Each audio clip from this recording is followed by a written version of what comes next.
Katulad nito, mga kababayan. Katulad nito sa nangyari kay Toby Chanko. Mga kababayan, itong script ni Leandro Libeste at ng mga DDS, binasag ni Toby Chanko. Bakit? Ganito mga kababayan, kung naalala ninyo, sabi ni Leandro Libeste, meron daw 2 million budget a year ang mga kongresista. At pinaliwanag naman ito ni Congressman Puno ng Antipolo na yung 2 billion na yan ay nasa kongresista na yan kung kukunin niya o hindi. Kasi ito po'y ginagamit sa mga Christmas party sa barangay. Kung meron kang 30 ka barangay, i-divide mo yung 2 million na yan, i-distribute mo yan kada barangay mo. Pang Christmas party yan ng mga barangay opisyales. Sabi ni Puno. So ngayon mga kababayan, eto na. Sabi ni Leandro, hindi ko nga tinanggap yung sa akin sabi niya. Ngayon, tinanong si Leila de Lima, sabi naman ni Leila de Lima sa tanong ni Ted Pailon at ni DJ Chacha, na sabi ni Leila de Lima, wala naman akong natanggap at hindi ko naman yan alam kasi kakapasok nga lang niya. So, paano nga ba naman makatanggap si Leila de Lima? Ikakapanalo lang naman noong Mayo. So, ngayon mga kababayan, binasag yan ni Toby Chanko. Alam niyo, sabi ni Toby Chanko, mga kababayan, mali si Leandro Libeste. Kasi ang pagkakaalam ko, every may holidays or every may event, may tag 1.5 million ang kongresista. Patay! Bakit 2 million lang ang sinasabi ni Leandro? Meron naman palang tag 1.5 million. Kada may undas, Pasko, Bagong Taon, at ano pang mga event sa government. Nako, ito pa. At take note, take note mga kababayan, hindi lang nangyari, mga kababayan, hindi lang nangyari sa administrasyon ni PBBM. Nangyari din sa administrasyon yan ni Digong noon pa. Nako, noon na pala yan ginawa mga kababayan. Sa administrasyon pa lang ni Digong, bakit kayo pumuputak sa 2 million bonus a year, samantalang kay Digong, every may holidays, may 1.5 million matatanggap ang kongresista. Nako, eto mga kababayan Asaan yun? Asaan yun? Ito. Ito mga kababayan. Nang masunog. Ito po yun mga kababayan. Sabi, what sounded like a Christmas bonus for lawmakers has turned into a spending controversy. House leadership denies any such payout. Batangas 1st District Representative Leandro Leviste claims lawmakers are set to receive around 2 million pesos each. He knows this comes during the signing of the 2026 General Appropriations Bill on top of regular salaries and office budgets. House Deputy Speaker Ronaldo Puner clarifies the funds are not a Christmas bonus. They are additional district funding for holiday-related needs. The money is recorded and subject to government audit. For taxpayers, the spotlight is on transparency and congressional spending as the new national budget moves toward implementation. So yun po yun mga kababayan, ang sabi ni Libeste. Ngayon pinaliwanag nga ni Puno na hindi po ito Christmas bonus. Ito po ay mga para sa constituent. So ngayon mga kababayan, binasag yan ni Toby Chanko. Pakinggan ninyo mga DDS, yung mga DDS, binasag ni Toby Chanko yung mga script ninyo para masira si PBBM. Ito, pakinggan ninyo. Sa panahon pa ni Digong, ginawa na yan. Ito Hindi na raw bago ang higit 1 milyong pisong allowance para sa mga kongresista ayon kay Congressman Toby Chanko. Ayan na. Pero paglilinaw niya, ginagawa na ito bago pa man ng Administrasyong Marcos. Patay! Ang detalye sa Agenda Weekend Report. Ivy Reyes. Nililinaw ni Toby Chanko. Sisiraan nyo si PBBM sa 2 million a year? Samantalang sa panahon ni Digong, tag 1.5. Kada holiday, undas, Pasko, Bagong Taon, Araw ng Kagitingan, every holidays yan, may 1.5 million matatanggap ang mga kongresista. Sa panahon pa ni Digong yan, ha? Tapos ngayon kay PBBM, 2 million na wala pang kasiguraduhan, i-issuehan ninyo. Ito si Toby Chanko, ayan, pahamak din to si Toby. Ito si Toby Chanko na mismo nagsabi, pakinggan nyo. Hindi na raw bago ang higit 1 milyong pisong allowance para sa mga kongresista ayon kay Congressman Toby Tiangco. Ayan na. Pero paglilinaw niya, ginagawa na ito bago pa man ng Administrasyong Marcos. Ala. Ang detalye sa Agenda Weekend Report. Sunog. Ivy Reyes. Paldong-paldo, Kinumpirma ni Navotas City Representative Toby Tiangco na mayroong natatanggap na allowance sa mga kongresista na aabot umano sa 1.5 million pesos tuwing Undas, Pasko at Semana Santa Ayan. bilang parte ng operational expenses ng kani-kanilang distrito. Ayan. Sa kanyang mensahe sa Billionaire News Channel, hindi lang daw sa Administrasyong Marcos may ganitong allowance, kundi sa mga nakaraang administrasyon. Patay. Anya, nang pumasok siya noong 2010 sa administrasyon ni dating Pangulong Noynoy Aquino hanggang sa Duterte administration, may ₱1 million allotment talaga ang mga kongresista na ginagamit para sa maintenance and other Ayan na, Kita nyo mga kababayan, mismo sinabi ni Toby Chanko, bakit kayo magbe-base dyan sa 2 million a year? Kaliit niyan. Ano mga DDS? Yung script ninyo palpak. Binasag ni Toby Chanko. Binasag ni Toby Chanko ang script ng mga DDS para masira si PBBM. Si PBBM, inisyu ninyo sa 2 million allowance a year. Samantalang sabi ni Toby Chanko, sa panahon ni Digong, kada may holiday may 1.5 million. Putang ina nyo, hindi nyo sinilip sa panahon ni Digong. Sa panahon ni PBBM, sisilipin nyo kaliit-liit na wala pang kasiguraduhan. Ito si Toby Chanko. Sasabihin na naman ni Toby Chanko to, bakit mo alam? Kasi nakatanggap ako Diba? Katulad nung 7-7 scheme. Bakit mo alam na may 7 million na matatanggap sa tupad, sa AIC, sa ganyan-ganyan? Nakatanggap ako Sunog na naman ang mga DDS. Diba? Kita ninyo?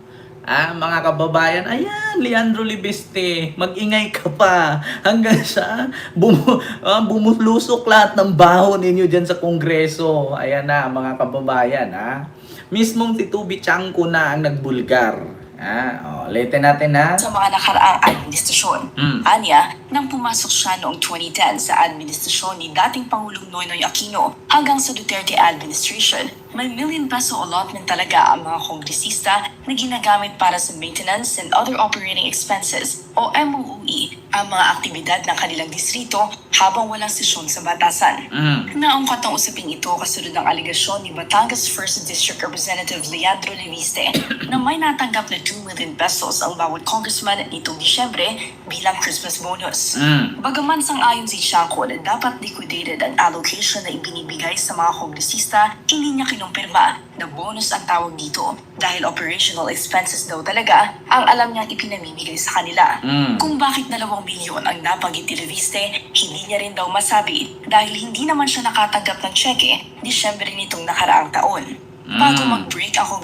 Kita nyo mga kababayan? So ibig sabihin, yung nilabas ni Libeste, pili lang ang nabibigyan. Kasi ultimo si Laila de Lima wala. Si Toby Chanko wala rin. Tapos sabi naman ni Erese, wala din daw siya. Kasi kung 2 million lang sa isang taon, kunti lang. Hindi kasya. Kasi kung 2 million bonus yan, paano daw yung empleyado ng opisina ni Erese? Isasahod pa nga lang daw ng kanyang mga staff ay 600,000 na sa isang buwan.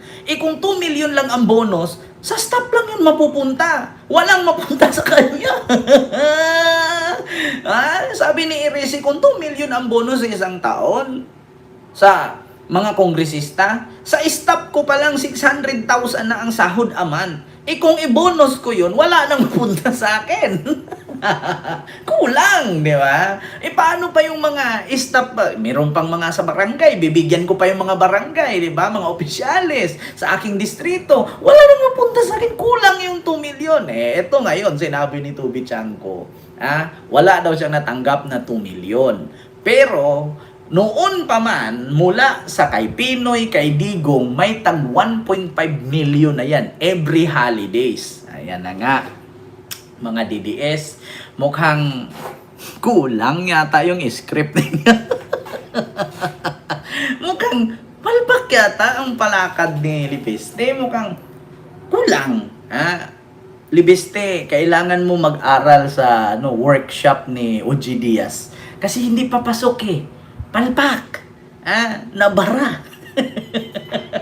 Dapat ginawa ninyo 10 million. Bakit 2 million lang? Kasi pag sinabi mo 10 million, kapanipaniwala yan. Kasi biruin mo ba naman sa Undas, meron kang 1.5. Sa Semana Santa, meron kang 1.5. Sa Pasko, meron kang 1.5. Sa New Year, meron kang 1.5. Ilang 1.5 na yun? 333. 1.5. 3 na. 1.5, 6 na. Paano pa yung ibang mga Ninoy Saquinos Day, di ba? Yung tawag doon, Martialu Day, di ba? Kaya bawat holiday nga daw. Paniwala pa ako kung 10 million, di ba? Bakit 2 million lang? Yan, palpak. Si Tubi Chanko na nagbara. Mga DDS, sinunog ni Tubi Chanko. Ay, naku. Di ba, ang mga DDS saludong saludo dito kasi kinakanta daw niya. At least kinanta ni Tubi Chanko sa panahon ni Digong. Sasakyan na naman to ng mga DDS. Tignan ninyo. So totoo pa lang sinabi ni Libiste may 2 million. So totoo din ang sinabi ni Tubi Chanko na 1.5. Kada holidays. Wow, paldong-paldo sila. Pero sa panahon pa ni Digong nangyari na yan. Mga DDS, mag-iyakan na naman kayo. Mga DDS, ano na? Ano na, mga DDS? Sasabihin niyo, totoo nga, sabi ni Libiste, may 2 million. Ngayon, sinakyan pa ni Tubi Chanko, totoo daw, tag 1.5. Anong sabi ni Tubi Chanko? Sa panahon pa ni Digong, nangyari na yan. Di ba? Sa panahon pa ni Digong, nangyari na yan. Sige, sakyan ninyo si Tubi Chanko. Okay lang, sige, sakyan ninyo. Sa panahon ni Digong, nangyari na yan. Di ba? Ano na? Sasabihin na naman ito ng mga DDS, oo nga naman mapag-isip-isip yan sila. Oo nga naman kung sasakyan natin si Tubi Chanko, masisira naman ang pangalan ni Tatay Diggs dito. Pag narinig na naman ni Robin Padilla yan, huwag na natin pag-usapan yung nakaraang administrasyon. Dapat ang pag-usapan natin, itong kay BBM ngayon. Ganyan yan si Robin mukhang, nagdadamay ka na naman. Nakaraang administrasyon na naman. Bakit hindi tayo to the future? Ganyan lagi sinasabi ni Robin. Tigilan nyo na, pati si Marcolita. Huwag nyo na pag-usapan yung nakaraang administrasyon. Pag-usapan natin yung ngayon. So kung ngayon, sisilipin ninyo. Yung nakaraang administrasyon, hindi. Kaya nga nangyari kay Manny Pacquiao yan Noon, sinabi ni Manny Pacquiao, yung rock knitting sa Baguio na pinangunahan ni Pulong at ni Eric Yap, 9 billion pa lang yan. Ngayon, nung sinabi na ni Pacquiao, ang sabi ni Digong, wala.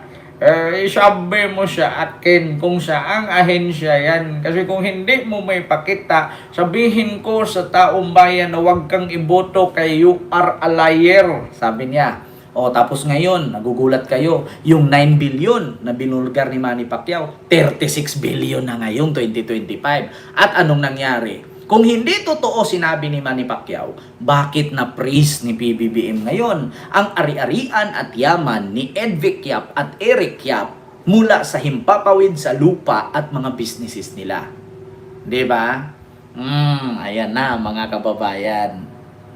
Ayan na nga. Ay nako. Yan ang mahirap sa inyo. Mismong si Tubi Chanko na ang nagbulgar sa katiwalian. Hindi lang 2 million, 1.5 million kada holidays. Nag-umpisa pa yan sa administrasyon ni Duterte hanggang ngayon.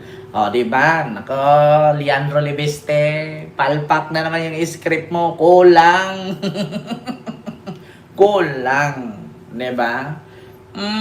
Nako, eto na, mga kababayan. Wala na.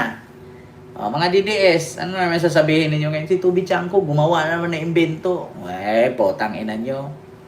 Ayan kayo kapag pabor sa inyo, titirahin nyo. Pag hindi nyo pabor, tahimik kayo. Tangina nyo, pag untog ko yung ulo nyo hanggang sa maglabasan yung utak nyo, yung kapiranggot.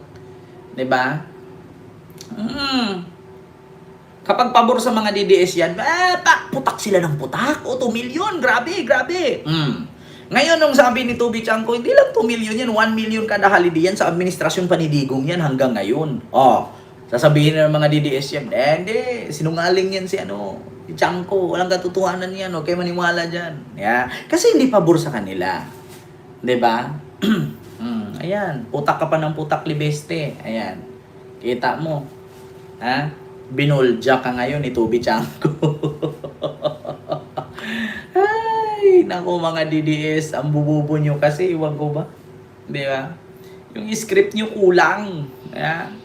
Kung ginawa nyo 10 million yan, maniwala pa kami. Kasi para at least, kung sumobra man, at least pasok na pasok doon sa binulgar ni Tubi Chanco. Problema 2 million 2 million, wala. Barya lang yan. Yan ang problema sa inyo. Ay, nako. So yun po yun mga kababayan. Kaya napakarami pong mga politiko na gusto mag-congressman. Kasi bakit? Kahit wala kang gagawin sa distrito mo, tiba-tiba ka Hindi ko naman sinabing lahat. Kasi marami naman po mga kongresistang mababait. Meron nga mga kongresista dyan, tahimik lang. Parang si Mark, tahimik lang. Diba? So yun lang po mga kababayan. Maraming salamat po sa inyong lahat dyan.